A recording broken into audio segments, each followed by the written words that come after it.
When I die, I'm gonna come back as a wig so that I can give people what I never had. Reincarnation is something that people have debated for a very long time. Is this the only life that we get, or is it possible to come back in another form? Like a bag of Cheetos! That's not how it works? Okay, well anyway, the following are examples of people who claim that they reached the other side only to come back as someone else. Here are 10 credible cases of people who were reincarnated.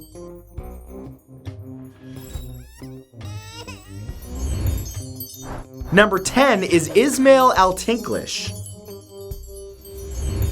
Ismael Alt English was born in Turkey in 1956. He was a healthy child with a small indented birthmark on the top of his head. At only 18 months old, he started to make claims that he was the reincarnation of a produce market owner named Albert Zulzmus, who was murdered several months before Ismael was born. Albert lived several kilometers away in the city of Adana, Turkey, and was murdered on January 31st, 1956, when several of his employees beat him on the head with an iron. But coincidentally, Albert received his head wounds in the exact same area that little Ismael's indented birthmark was in. Ismael was able to provide many details of his life as Albert, which convinced his parents to take him to Adana, where he met Albert's relatives. It was there that he managed to convince one of his daughters that he was truly the reincarnation of her father. Geez, that kid must be a smooth talker to be like, "I'm your father," and she's like, yeah, that sounds about right. Okay, daddy.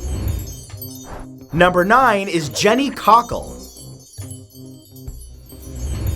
At only 8 years old, Jenny Cockle of Northamptonshire, England, believed that she was really from Ireland, worked long, hard days, and cared for 6 children. She also felt that her name was Mary, she was in her 30s, she lived in a house near a stream, and that she grew and harvested potatoes. Potatoes, boil them, mash them, stick them in a stew? Jenny, or Mary, recalled her previous life was a struggle for survival, and that she had died at the age of 35, leaving her children helpless. Now, if that sounds crazy, her story was picked up by the BBC, whose coverage was noticed by a farmer in the small town of Malahide, Ireland. Unbelievably, the farmer knew Mary Sutton, a 35-year-old woman who died on October 24th, 1932, leaving behind 7 children. Jenny was able to get in contact with all of Mary's children, developing friendships with them, and giving her peace of mind that they had all survived. Okay, that all sounds lovely, but I'll be honest, if an 8-year-old came up to me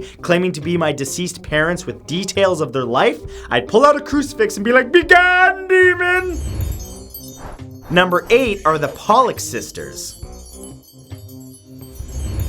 On May 5th, 1957, in Hexham, England, 11-year-old Joanna Pollock and her younger sister, 6-year-old Jacqueline, were tragically killed when a car hit them. Their parents, John and Florence, had lost their only children, but on October 4th, 1958, Florence gave birth to identical twin girls. Naming them Jennifer and Jillian, it wasn't long before the Pollocks began noticing similarities between the twins and their departed daughters, including birthmarks in moles. As the twins grew older, they began to ask for toys that had previously belonged to their sisters, ones that they had no way of knowing about. The Pollocks moved back to Hexham, where the twins exhibited an irrational fear of vehicles. To this day, John and Florence are certain that their daughters live on in their twins. Again, that's a lovely thought, but that means that she just gave birth to shells. Shell humans. Disturbing. Number 7 is Gus Taylor. Around the time that 1.5-year-old Gus Taylor began to talk, he was claiming to be the spirit of his own late grandfather. Now, while children are often cute and say the darndest things, little Gus provided some moments of strange insight into his grandfather's life that he should have had no clear knowledge of. "I used to put my teeth in before every dinner. Bet you didn't know that." Gus could easily identify his grandfather in old group photos from long ago when he was just a 4-year-old 3-year-old boy, and he also picked out a photo of his car as the first one that he ever owned. But the real shocker came when Gus seemed to allude to one of the family's dark moments from the past that no one spoke openly about. Gus innocently said that his sister had died and turned into a fish, but in reality, his great aunt had been murdered years ago and was dumped in the San Francisco Bay. Yeah, that's a lovely story. That wouldn't freak me out as an adult at all. Did you know Auntie's a fishy now? She did. Number 6 is Purnima Eken Yak. In 1990, 3-year-old Purnima Eken Yak from Sri Lanka described a past life that she had as a man who made and sold incense. Apparently, Purnima had started recalling memories that she could not have possibly have had, including her own death when a large vehicle struck her while she was taking incense to the market. She even recognized a local temple from a television show when she was 4 years old, which spurred her parents into taking her there for a visit. But when she reached the city of where it was in, she began describing how she lived on the other side of the Kalania River and was married to a woman named Kusumi, who she later divorced for another woman. Apparently, her past life memories carried on into her adolescence, which is really strange because most children don't remember a lot. But hey, who am I to judge? I can't remember anything. Who are you people? Why are you here? Number 5 is James Leininger. When James Leininger of Lafayette, Louisiana was just 2 years old, he would have horrible nightmares that would make him cry out. The dreams came from James's strong belief that he used to be a pilot named James Hudson Jr. before he was shot down by the Japanese. James claimed that he'd been on a boat called the Natoma and that he knew a man named Jack Larson. He also identified a photo in Iwo Jima, Japan as the place that he was shot down. Now, where it gets strange is that after some extensive research by his father Bruce, it was found that Lieutenant James Hudson Jr. was indeed a fighter pilot that was killed on March 3rd, 1945, when his plane was shot down over Iwo Jima. As it turns out, Lieutenant James was due to finish his service and go home after one last mission in the war, and that he had launched from an aircraft carrier called the Natoma Bay. Number 4 is Parma Sharma.